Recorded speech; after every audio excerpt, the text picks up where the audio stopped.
Hello again.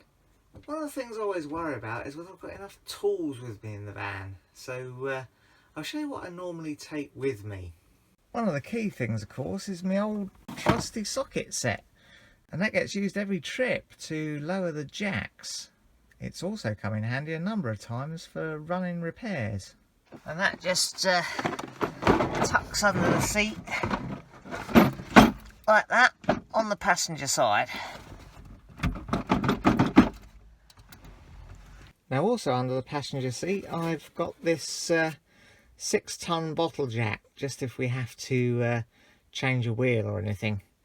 Van doesn't weigh 6 tons, so we should be okay. And that just tucks under there like that. And next to that I've got the first aid box. Pretty well stocked with all sorts of stuff should I wound myself in the field. And there we go, they tuck in there and keep the toolbox, the socket set, nice and upright. I've got a couple of wooden blocks that I use to put the levelling jacks down onto. And they fit in there nicely by the side of the first aid box there. Then we've got our long hookup lead, and along with that we've got the little adapter so you can plug it into a 13 amp socket if we have to, or if the van's in front of the house. And there we go, that slings nicely on top there. Also like to keep under there some electrical contact cleaner. Our neighbour Gary gave me this. And last but not least, some heavy duty rubble sacks, just for putting wet clothes and stuff like that in, and anything else might need to put in the van when we're travelling that's got muddy or anything like that. So there we go, that's my little stash underneath the passenger seat. Now similarly underneath the driver's seat I've got this jump start pack, which I need to charge up actually before we go away again, so I'll do that tonight. And that's also got a little compressor in it for pumping up the tyres. It's very slow, but it does work in an emergency. And we've used this a couple of times to get going when we had a couple of little issues. Also underneath the driver's seat I keep this little battery charger. Now the reason for that is that our leisure battery doesn't charge up as we drive along, or indeed when we're on an electric hookup for some reason. I think at some point someone stripped the battery charger out of the van. We've still got the switches and everything, but we haven't got, and I think there's a split charging relay under the bonnet there. But for whatever reason, the charger is gone. So until we can sort that out, actually, when we're on hookup, I'll plug this battery charger in and then run a cable out the window and open the bonnet and charge the leisure battery up that way. And of course we've got a nice set of jump leads. Again, they've come in handy on more than one occasion. And lastly, another electric hookup lead. There's no particular reason for us to have two. We just started off with this shorter one, and then when we stayed at I think it was at this Sandringham site, we needed a much longer lead, so we bought one in the shop there. We'll still keep the little one. I suppose if we need a really long lead we could double them up, but haven't needed to do anything quite that mad yet.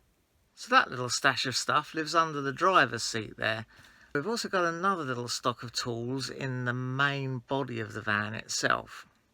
And that's what I keep up here on this little shelf. So firstly I've got a spare alternator belt and a spare vacuum pump belt. Got my chlorine water purifying tablets for putting in the water tank when I top the water tank up.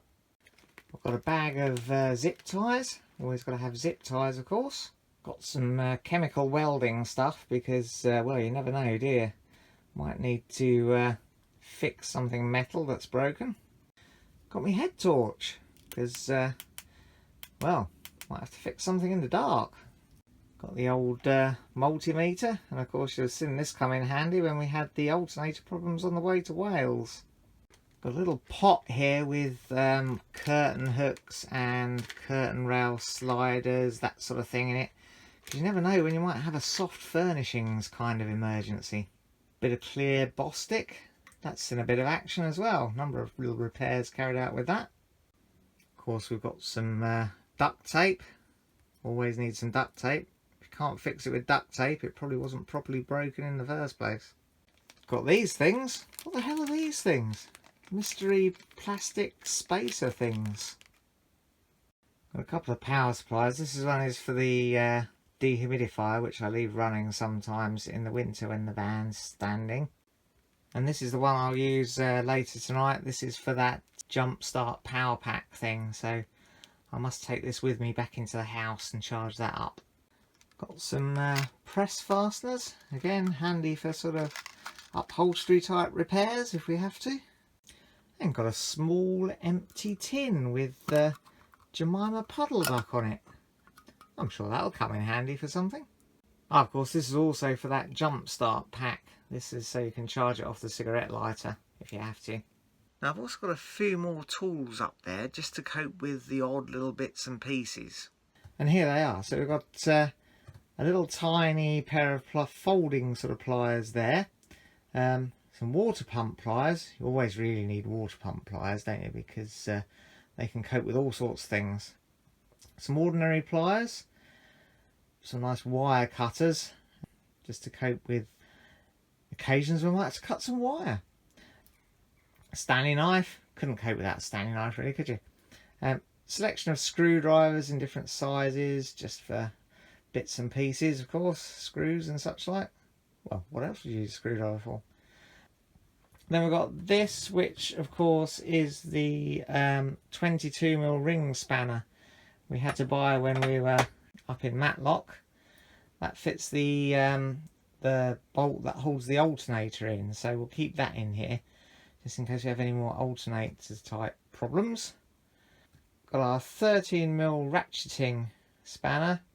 There's a 12mm there, a few 12mm nuts dotted around the place, but not that many. And then of course 10mm. Everything's 10mm really that isn't another size, of course. The big adjustable here is used quite a lot for getting the bike rack on and off. And there's a little adjustable for when the big adjustable is just too big. Tape measure, of course. Always have to have the ability to measure things. More of these strange plastic spacer things. Really have no idea what these are for. Some PTFE tape. Oh, and another little set of cutters, look. Very handy. All the various manuals and handbooks and stuff that come with the van. Never ever refer to those really, but do keep hold of them. And last but not least, a collection of spare fuses and things. So there we go, that's all the tools and stuff that I carry with me in the motorhome to try and mitigate the risk of having some sort of problem that we can't fix ourselves. Inevitably there's always something you're not going to have with you that you might need, but I reckon we've had a pretty good stab of making sure we're prepared. So there we go, there it is, all tucked back in, ready for our next trip. So let me know if you think I've forgotten anything, or perhaps you think I'm carrying around too much. Well, that's all for now. If you enjoyed it, press like, subscribe if you want to see some more, and ring the bell to be notified when we upload something new.